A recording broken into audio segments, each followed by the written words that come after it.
Good morning. I guess the first question I have is, we have homework due on Friday. Did anybody get started on it and have any questions about it now? Okay, we have another chance to ask questions on Wednesday, so hopefully you can get going on that. Today we're going to continue discussing Chapter 4, but then on Wednesday we'll move on to Chapter 5. So you want to start reading Chapter 5, the first few sections. All right, so today I want to look at one of the homework problems in the book, not in your assignment, about really the theme for today is going to be comparing transport of material through diffusion with transport through convection. So we'll begin with problem 4.43. And that's really talking about how you move material.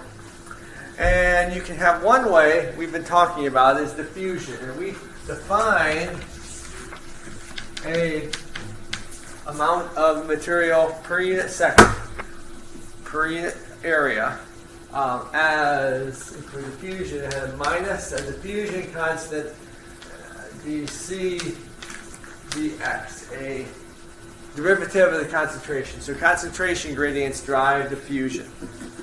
But you can also have another way to move material, and that is you can just have, say, oxygen molecules in some fluid, and you can have the fluid flow, and it will carry the oxygen molecules with it.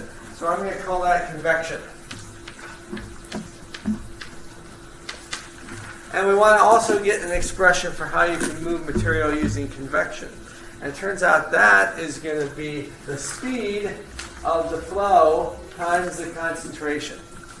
Now let's see if these two statements make sense. Let's just look at what the units are for J. They ought to be molecules per unit area per unit time. So the diffusion constant is meters squared per second. Concentration is molecules per meters cubed. And then you have a dx, which gives you a 1 over meter. So that gives you molecules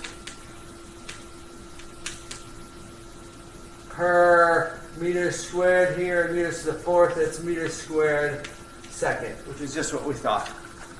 Now, does this expression make sense?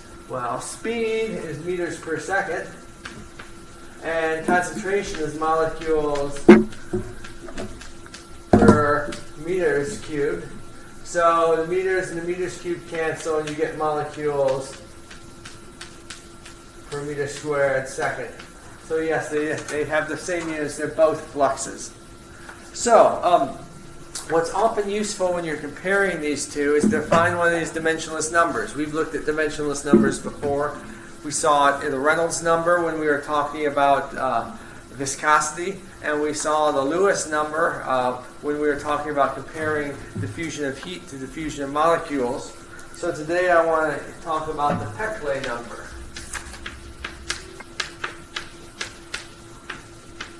And it's really, what you like to do with these dimensionless numbers is to take the ratio of two quantities. So we're going to take the convection over J diffusion. So of course it's dimensionless because it's two things with like units. Okay, so the convection is going to be speed times concentration. Diffusion is, well, we're only interested in magnitudes here, so we don't worry about the minus sign. Here's the d, the diffusion constant. Now, for the concentration gradient, what we'll do is we'll take the concentration and we'll divide it by some typical distance over which concentrations vary. To get the derivative, we'll say concentration over some typical distance. Well, the concentrations will cancel. L will come upstairs. BL over D is a way of estimating the relative importance of these two quantities. So if convection is the dominant mode, this number will be large. And if diffusion is the dominant mode for moving material, it will be very small. So let us take a look now at two cases. first of all, let's go out and look at you when you're on a walk. So a human walking. What is typical speed? So a typical speed you're going to walk, let's see, I'm walking kind of like this, I'm going about a meter, that's about my step size, and about a second, so let's just call it 1 meter per second. So we're calculating V. Length of my stride is about a meter, I'm not quite 2 meters tall, but let's exaggerate a little and just say 2 meters for a typical size. Probably more appropriate to a basketball player. And the diffusion constant. What I want to really talk about is how do I get oxygen? You can get oxygen because the air is moving relative to you, or you can get oxygen by diffusion. And a diffusion of oxygen in air has a diffusion constant of 10 to the minus 5 meters squared per second. Alright, so meters, if the meter squared cancels the meter squared 1 over second, it's dimensionless. If you do the calculation, this comes out to be 2 times 10 to the 5th, which is much greater than 1, which means convection is by far the dominant mode for how we get oxygen in when we're out taking a walk, say, or just operating. So diffusion is not really important for our everyday lives, at least at a large scale. But let us look at E. coli. E. coli, how big did we say E. coli was? Well, it's a couple microns long. And how fast does it swim? Well, if you looked under the microscope at E. coli, it's going to be swimming along, and it's going to go about 10 body lengths every second if you watch it. So that means if it's 20 microns long, that means it's going about 20 times 10 to the minus 6 meters per second, or 20 microns per second. And its size is 2 microns, 10 to the minus 6 meters. It's in water, that's where it lives. So you want to look at the diffusion constant for oxygen in water, which is about 10 to the minus 9 meters squared per second. Okay, well, that's a small number, but the product of those 10 to the minus 6 is even smaller still. So it comes out and you end up getting 20 times 2, which is 40 times 10 to the third, which is 0.04. So it's not vastly less than 1, but it is significantly less than 1. This means E. coli really doesn't have to rely on flow, on convection to get oxygen. It just sits there and lets it diffuse in is the most effective way to get oxygen for that animal. So they live in very different worlds. All right, so let's look at another problem where we're going to look at flow through a tube. This could be like a pore in a membrane or some sort of small tube. And I want to look at the flow, and I'm going to include both diffusion and convection and see if we can derive an equation that will govern the flow and then solve it. So, any questions about the Peclet number in general? It's going to pop up again in this second problem. Okay.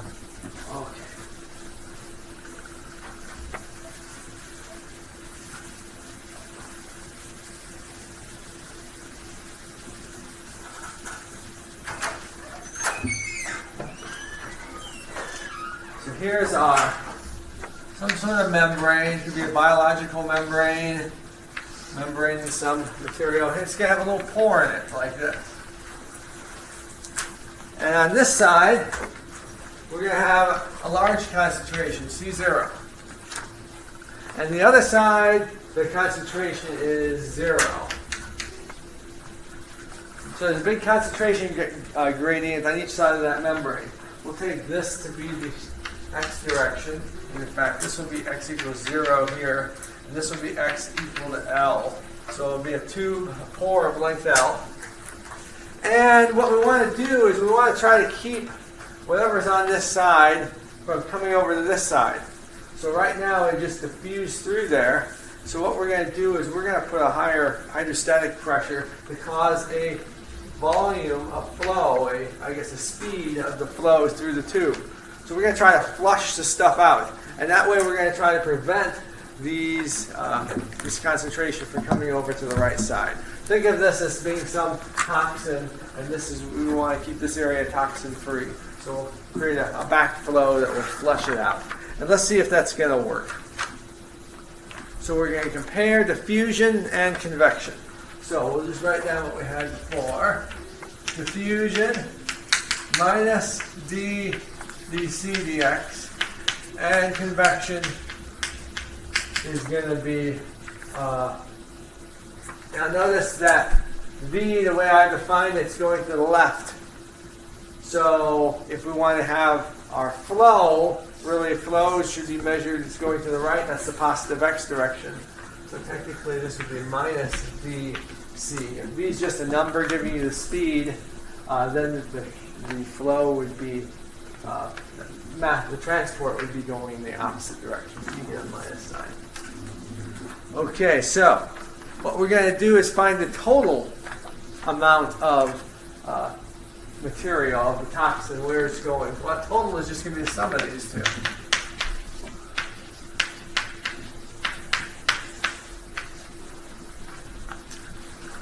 Now, if we think of a continuity law, we can say that let's suppose this, whatever it is, this toxin or whatever, is conserved. It doesn't get destroyed, doesn't get broken down, it doesn't get produced. It's just sitting out there, floating around in this liquid, and it's going to obey then a continuity law. That is, the total amount, which is coming this way, is going to be the same, whether it's here or here. Otherwise, it'd be building it up. But we're going to assume we're in steady state. So we're going to make the steady state assumption, which basically says that J is going to be a constant. It can't be varying with X. It can't be different here than here. Otherwise, it would come in and build up, which we're not going to allow. So, with J a constant, we can solve this and make this a differential equation. Bring this to the other side, and we'll divide by d. This term will give us a v over dc with a minus sign. And this term, when we move it over, will give a minus j over d. And what we've really done is derive the differential equation for the concentration in this pore. So really, the concentration is uniform out here and out here. What we're trying to do is find the concentration distribution inside the pore. So we're going to guess, do our usual thing, we're going to guess a solution. What should we guess for the concentration as a function of x? So suppose you were on a test and you got to this point. What would you guess for your concentration? Yes? ax squared plus b. I mean, that's what we've done before. We did ax squared. One reason we did ax squared is because we wanted a function whose second derivative, in that case, gave us a constant. But here we have a first derivative to give us a constant. So if we ignore this term for a second, we need a function whose first derivative would give us a constant. So I like the adding a constant to the solution, but the ax squared term isn't the best term to use. How about if we ignored this term for a second? What would this give us? The CDX, the concentration is proportional to the concentration itself. The derivative is proportional to the concentration. So like an e to the x. It's an exponential. So if you didn't have this term, you'd expect some sort of exponential. So let us use an exponential. And you might be able to guess what the length constant is, but let's just specify it as some lambda, which we hope we'll figure out. That would be if this term was gone. And if this term's gone, this would be something whose derivative gives us a constant. Well, that could be a linear term. And let's put in a constant itself, because if you have a constant, then it won't give you anything to hear it. So you shouldn't confuse anything. Let's make this our guess. So, as usual, getting the guess is requires a little bit of trial and error, a little bit of insight. But once we have the guess, then what do we do? When you have a guess, and you plug this in to this differential equation and see what we get. So, you're going to take the derivative with respect to x of this thing. Well, the derivative of the exponential is the exponential. You get a minus a over lambda. The minus 1 over lambda comes out from the chain rule. E to the minus x over lambda. This term gives us just a b. And this term gives us nothing when we take the derivative. So that's the derivative of our guess. Equals. Well, that's the guess times minus v over d. So we just go through and we multiply each term in our guess by minus v over d. Minus v over dA minus v over dbx minus v over de, and then we just have this term, which is minus jd, that's a constant. And we have that kind of long-winded expression. Now, what's sort of the magic words that we say when we get to this point? How can we simplify and get some more information from this? Constants equal to constants and other perspectives cancel each other. This has to be true at all x. So that means you have to take terms that have sort of the like x dependence, and they have to be equal to each other. You have to all the terms that have exponentials in them have to be equal to each other, which means this term has the exponential, and so does that. So we'll be able to cancel the exponential, we'll be able to cancel the a, cancel the minus sign. We get 1 over lambda equals a over d. So, not a over d, we'll get v over d. V over d. So in other words, lambda is equal to d over v. So we figured out what lambda is. Again, you might have been able to guess it just from this. Usually has the form c over lambda, and if you put the v downstairs, it would be d over v would be what you'd expect for lambda. So that's not a big surprise. How about linear terms? There's one linear term here. There's none on this side. So what do we know about b? 0. b has to be 0. Otherwise, there's no way this is going to be equal on both sides at all different values of x. And then finally, we have the constant terms. Well, this is a constant term, but we've already said the 0 equals, we've taken care of that, b is 0, we get minus v over d e minus j over d. At this point, you can either say it's a relationship between e and j. Both of those are sort of our unknowns. J was a constant, but we don't know its actual value. And e is one of the constants in our guess. What I'd like to do is I would like to just say we found what e is. E is going to be, when we solve it, j over v with a minus sign. So we know, at least if we can find j, we know what e is. So we've got b, we got lambda, we got e. What we don't have is a, and we don't have j. So we're still missing a and j. How are we going to find a and j? What do we usually use at this point? Conditions.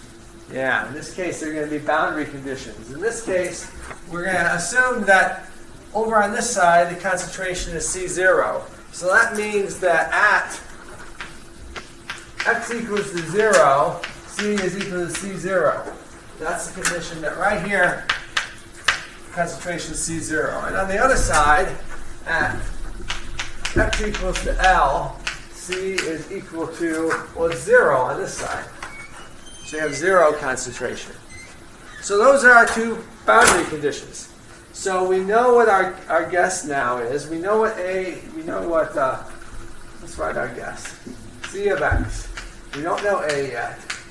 We do know lambda, but I'm not going to plug in for lambda just because it's a lot of writing extra symbols. So we'll just remember we know lambda already. B is 0, and we don't know J, but once we don't know E, but we do know that E is minus J over V. They're constants. So let's put in our boundary conditions.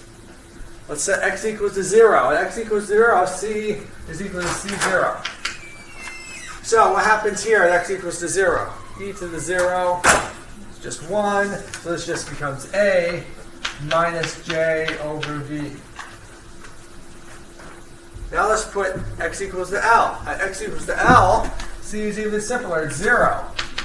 But this term's a little more complicated because now x is L. So A e to the minus L over lambda and minus J over V. Two equations and two unknowns for A and J. Anybody want to make a suggestion on how we can find, let's say, A?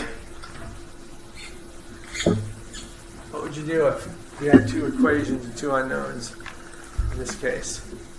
One of them for A and put that into the other. You could do that. You could solve one into A. I think another trick, yours would be just fine, but in my notes I did it a different way, so I'll stick with that, is to just take these two and subtract them, because I'll subtract the J's out, and then I'll get just one equation for A that I can solve. So let's try that. This minus this. C0 minus C0 is 0. This is A.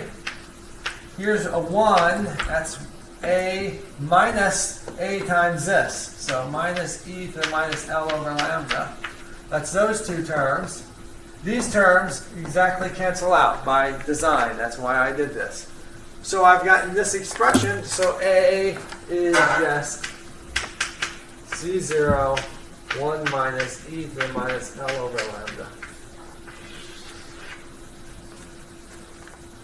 So I've got A, and now I can take either of these expressions and solve them for J.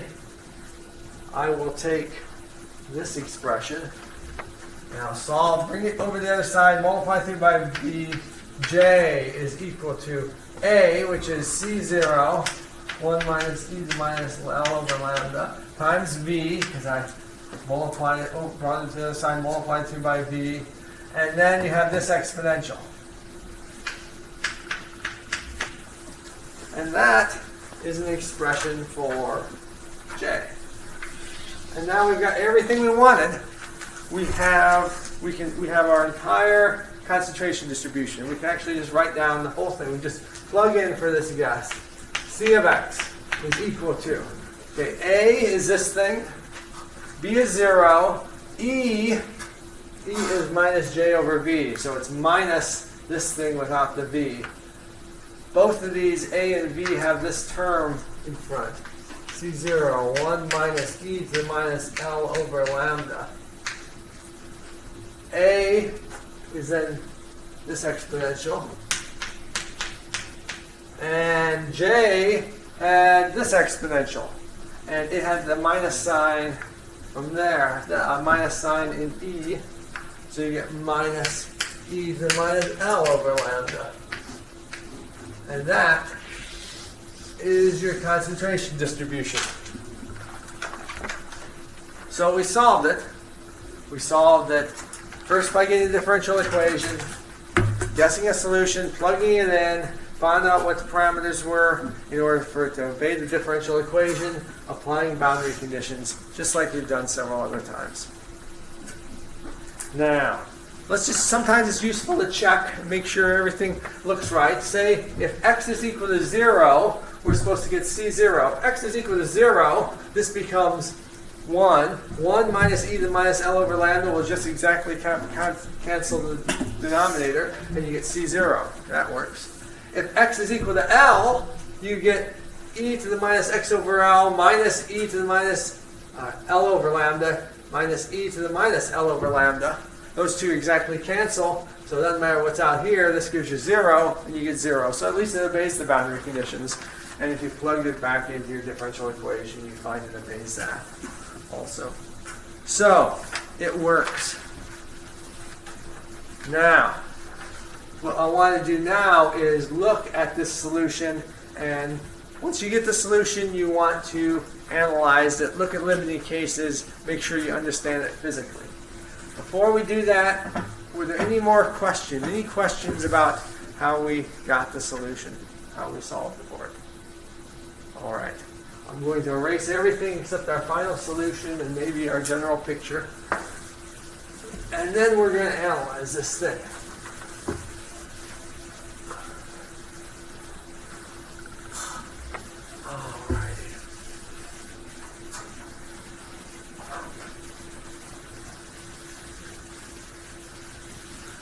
So, first of all, look at this thing here. E to the minus L over lambda. L over lambda, but we found what lambda was. Lambda was d over v, so this becomes L v over d, just using what we knew about lambda.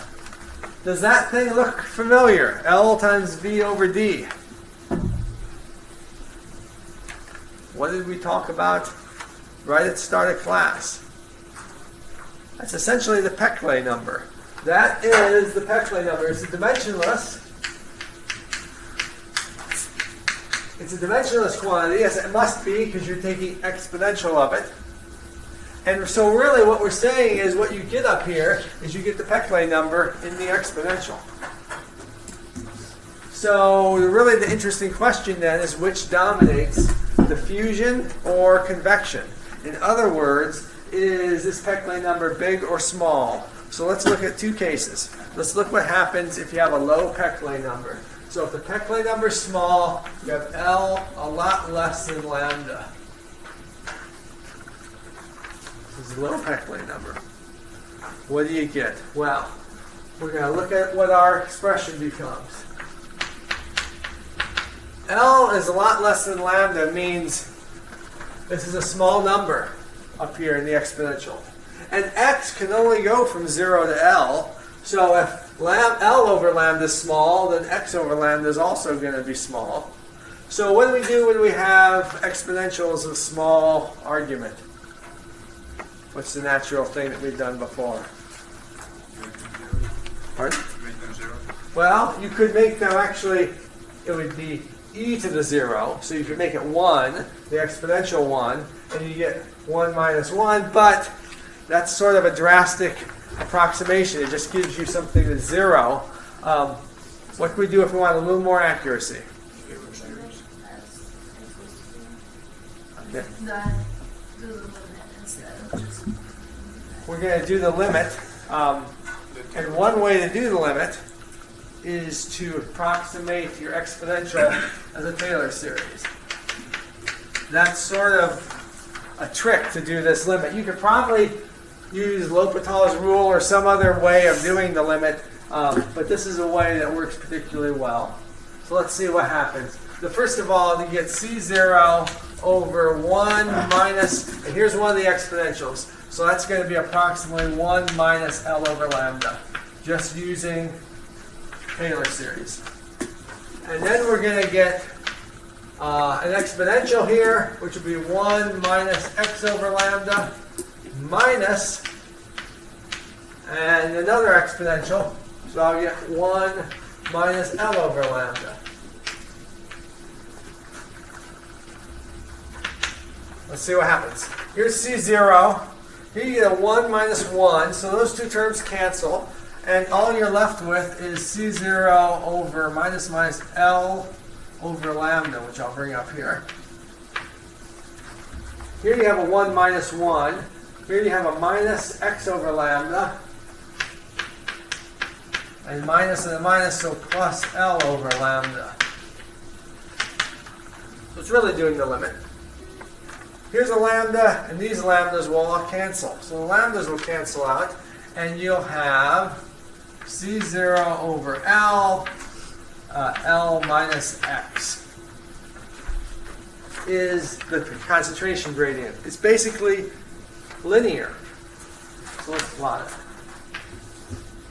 Here's 0, here's L, here's 0, C naught. This is C of x versus x. And at L equal x, we get 0.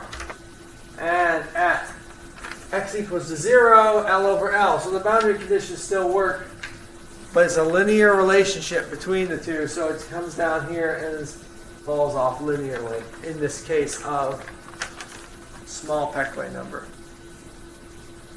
The other thing that's interesting is to look at what our expression is for J, the total amount of flow.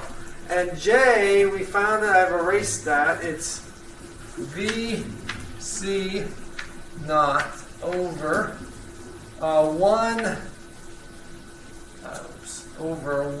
minus that exponential, e to the minus L over lambda. We'll use our Taylor series, 1 minus L over lambda. 1 minus 1 is 0. You get L over lambda. So you're going to get lambda V C0 over L. And this looks kind of complicated until you remember what lambda is. Lambda is V, it's D over V, right? So if you put in D over V, the V's will cancel, and you just get D C0 over L. So what you get is diffusion constant times basically the slope of this line, the concentration gradient. So a small Peclet number, you expect it to be diffusion dominated. Diffusion's the main contribution. And at small Peclet number, you indeed get that you just get dC dx basically is the term that contributes to the total flow. So essentially it's saying that the convection term is negligible, the diffusion term dominates, just like we'd expect for diffusion dominated at low Peclet number. So it works. So the natural thing to do now is to try to look at what happens at high Peclet number. So at high Peclet number, you're going to have L is much greater than lambda. All right.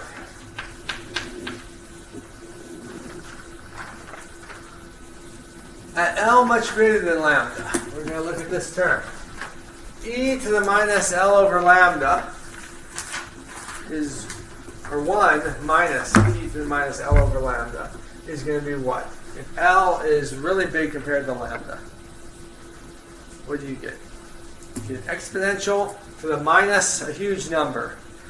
E to the minus infinity. Essentially, the exponential has gone off and you've got 0. This term drives down to 0, but you still have the 1. So you're going to get C0 over 1, or C0. Then you have, well, you have some term that's really small here, and a term that's really small here. But which is smaller and which is bigger? Well, this is approximately, this is really small. X is less than L. So this term, even though it's small, probably not going to be as small as this term. Because it depends on what X is. If X goes all the way to L, those will cancel. But basically, you're going to get this exponential. And you're going to have this exponential is going to be negligible. So e to the minus x over lambda. So C0 e to the minus x over lambda is the concentration. So it falls off exponentially. 0, C0, 0, L.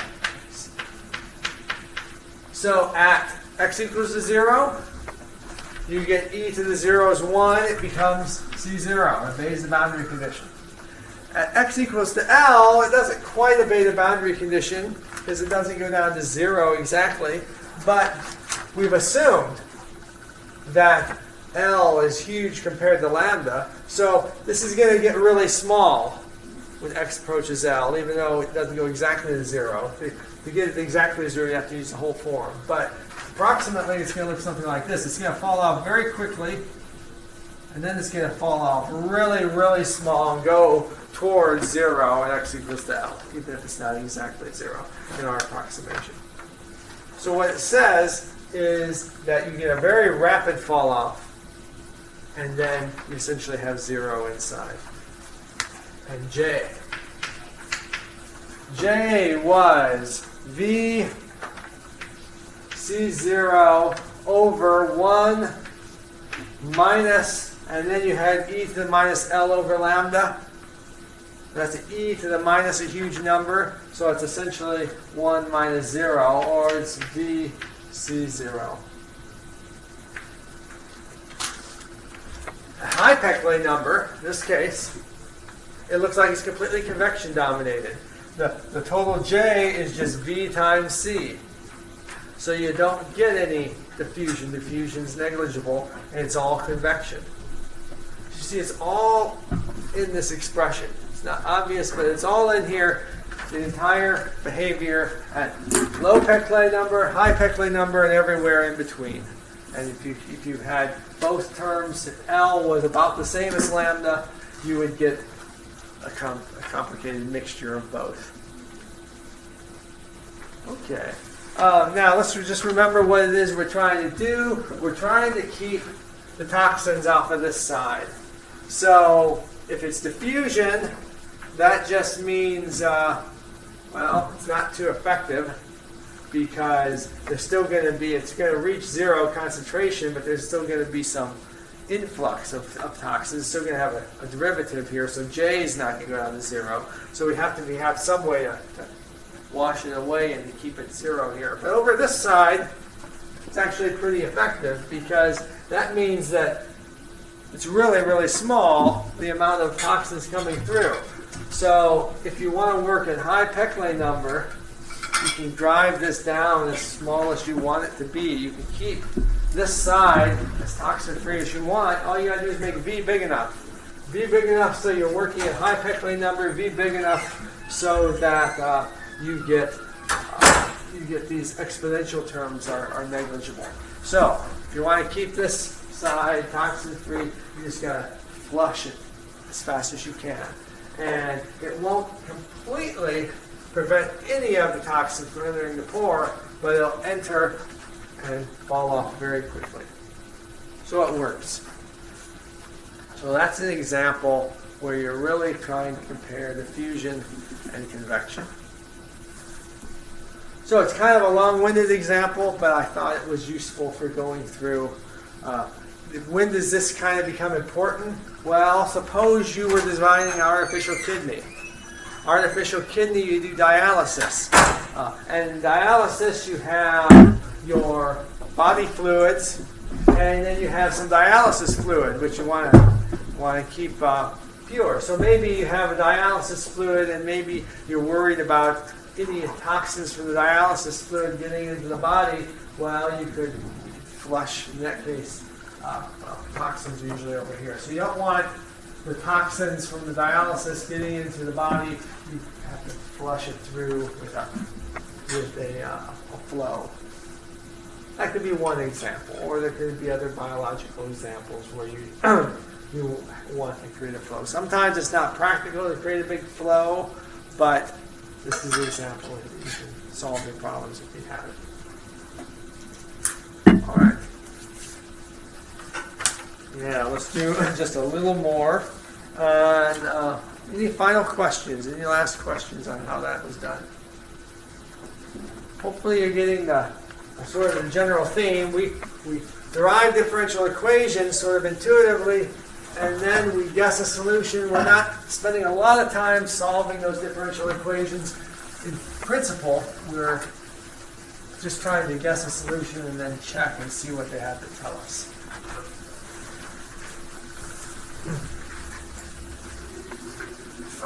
I want to look at one case where the Peclet number is actually sort of in between.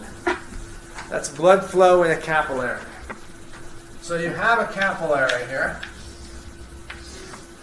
Let's remember what capillaries are. You have your arteries, they narrow down until they finally get to these very small tubes where the blood flows, and that's where the oxygen diffusion happens, and then they get bigger and carried back in veins.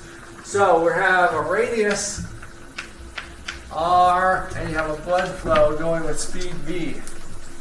Let's see if we can figure out what the Peclet number is for oxygen in the capillary, because that's one of the main purposes to distribute oxygen. Well, first of all, we need to know what the speed of the flow is in the capillary. And that, if you look in, there's a big table in chapter 1, which gives you the speed of flow and for various vessels. In the capillary, you go about 1 millimeter per second, which means capillaries are typically about 1 millimeter long, so that means that your blood stays in the capillary for about a second. That could be written, since we're going to have to go to meters, 10 to the minus 3 meters per second for the speed. Now, this might have been on the exam or one of the practice exams. What's the size of a capillary? Radius? 8 microns is actually probably closer to the diameter. The radius is about half that. 4 microns, which is 4 times 10 to the minus 6 meters. So capillaries are interesting because the red blood cells are just about the same size as the capillary. So they basically go through one by one. They can barely fit. They do fit. Obviously, they can go through, but there's not much room to spare. Diffusion constant for oxygen in water is going to be 10 to the minus 9 meters squared per second. So the Peclet number